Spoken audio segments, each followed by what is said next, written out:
Hello everyone, आज हम geography random concept series में एंडोजेनिक एक्सोजेनिक फोर्सेस समझेंगे। बहुत महत्वपूर्ण है UGC net second paper geography के लिए।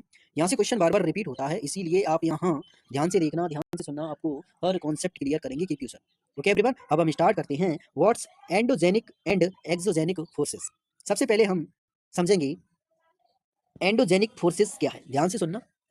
Endogenic forces originating with in the earth, मतलब एंडोजेनिक फोर्सेस वे फोर्स हैं जो पृथ्वी के अंदर उत्पन्न होते हैं, जो पृथ्वी के अंदर लगते हैं। क्या कहलाते हैं? एंडोजेनिक फोर्सेस कहलाते हैं। अब इन फोर्स की वजह से क्या होता है? पृथ्वी पर अर्थक्वेक्स आते हैं, वॉल्केनिक एक्टिविटी होती है, माउंटेन बिल्डिंग, पर्वतों का निर्माण होता है।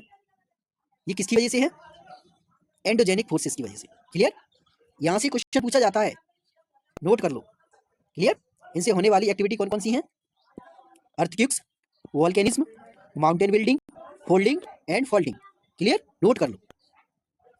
अब हम जानेंगे exogenic forces.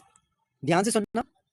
Exogenic forces acting on the earth surface. Exogenic forces धरती की सतह पर बाहर काम करने वाले बल हैं, जैसे हवा, पानी, बारिश, ग्रेविटी। ये क्या हैं? ये एक्सोजेनिक फोर्सेस हैं। इनसे क्या होता है? इनसे वेदरिंग एक्टिविटी होती है, इरोजन होता है, लैंडस्लाइड्स होते हैं। क्लियर? ये किसके एग्जांपल हैं? एक्सोजेनिक फोर्सेस के। क्लियर? आपको क्या याद रखना है? एक्सोजेनिक फोर्सेस से होने वाली activity, weathering, erosion, landslides. Clear? यहाँ से क्वेश्चन पूछा जाता है, नोट कर लो। Okay everyone? तो गाइस, अगर आपको एंडोजेनिक एक्सोजेनिक फोर्सेस समझ में आए हों तो आप क्लास को फॉलो और सब्सक्राइब जरूर करें। ठीक है? लाइक भी करें, अपने दोस्तों को ज़्यादा से ज़्यादा शेयर करें, जिससे उनके भी कॉन्सेप्ट क्लियर हों, उनको भी पता चले कि एंडोजेनिक फोर्सेस एक्सोजेनिक फोर्सेस क्या हैं।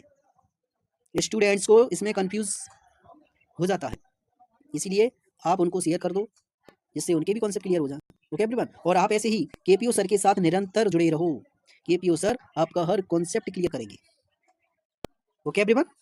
Thank you, take care.